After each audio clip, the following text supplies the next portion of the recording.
और ब्रेक के बाद आप सभी का स्वागत है। सीधा आपको जालौन लेकर चलते हैं, जहां पर उत्तर प्रदेश के मुख्यमंत्री योगी आदित्यनाथ क्या कुछ कह रहे हैं, सुनिए।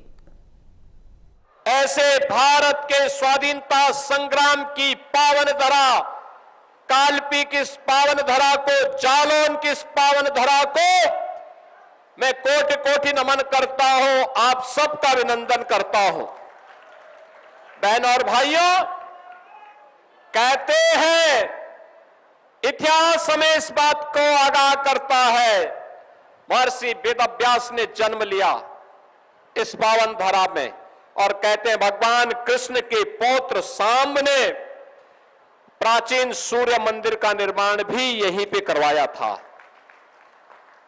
आप याद करिए, कोच की रामलीला ने लिम्का बुक ऑफ रिकॉर्ड्स में वर्ल्ड रिकॉर्ड बनाया, यानी रामलीला का इतिहास कैसे होना चाहिए। ऐसे उरई, माधोगढ़ और कालपी विधानसभाओं से जुड़े हुए इस पावन धरा में आज 1275 करोड़ रुपए की परियोजनाओं के लोकार्पण और शिलान्यास के लिए मुझे आने का अवसर प्राप्त हुआ है। यहां पे मैं देख रहा था, जब मैं आ रहा था, पावन यमुना और बेतवा का संगम और पहुंच की त्रिवेणी ने इसको और नई पहचान दी है, कितनी बेहतरीन पहचान दी है।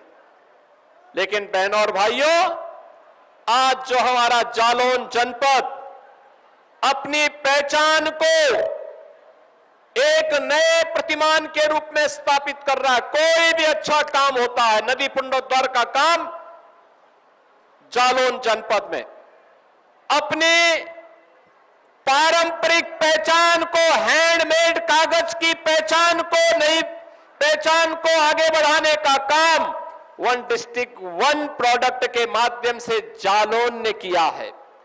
अन्नदाता किसान को पहचान दिलाने के लिए यहां की मटर को एक नई पहचान मिली है, और जहां यमुना, बेतवा और पौष जैसी पावन नदियों की त्रिवेणी का एक संगम हो, आखिर वह जालौन क्यों पिछड़ गया था, क्यों दस्यु क्षेत्र घोषित कर दिया गया था, हर योजना में क्यों पिछड़ता हुआ दिखाई देता था। आज ये प्रश्न आप सबके सामने, यहां के नौजवानों के सामने, यहां के छात्रों के सामने, यहां के हस्तशिल्पियों के सामने, यहां के अन्नदाता किसानों के सामने और जालौन के नागरिकों के सामने भी मैं रख रहा हूं। बहनों और भाइयों, याद रखिए, कौन वे लोग थे जिन्होंने आपको पिछड़ेपन का आधार बना दिया था, पिछड़ेपन का शिकार बना दिया था। कौन लोग थे जिनके काले कारनामों के कारण दस्यु क्षेत्र घोषित हो गया था, और कौन लोग थे जिन्होंने अभाव में सूखे से पलायन के लिए हमारे बुंदेलखंड को मजबूर कर दिया था। कौन लोग थे?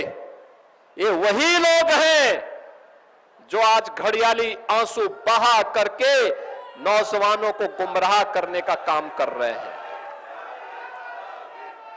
ये वही लोग हैं। आप याद करिए, आज भारत का सबसे बड़ा औद्योगिक क्षेत्र बुंदेलखंड में बीड़ा के रूप में हम लोग बना रहे हैं। 56,000 एकड़ से बड़े क्षेत्रफल में सबसे बड़ा औद्योगिक क्षेत्र बन रहा है, और उसकी कनेक्टिविटी का आधार कोई जिला बन रहा है तो जालौन जिला बन रहा है। जालौन से 4 लेन की कनेक्टिविटी हम वहां दे रहे हैं।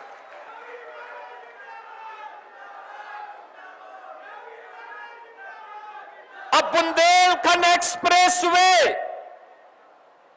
जालौन जनपद को पहचान दिलाती है।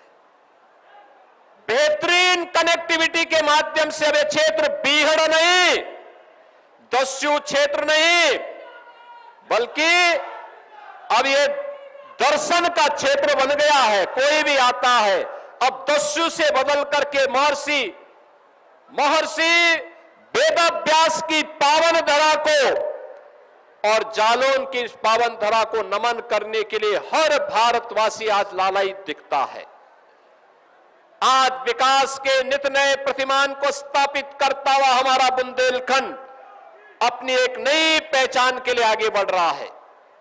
बहन और भाइयों, आज उसी पहचान को और मंच पर बैठे हुए अपने पदाधिकारी और जनप्रतिनिधियों के परिश्रम के फलीभूत जो योजनाएं आपके जनपद को प्राप्त हुई हैं, उन योजनाओं के लोकार्पण और शिलान्यास के लिए मुझे जालौन में आने का अवसर प्राप्त हुआ है। मैं इसके लिए मंचस्थ अपने जनप्रतिनिधि और पदाधिकारियों को धन्यवाद देता हूं और इन योजनाओं की आप सबको बधाई देता हूं।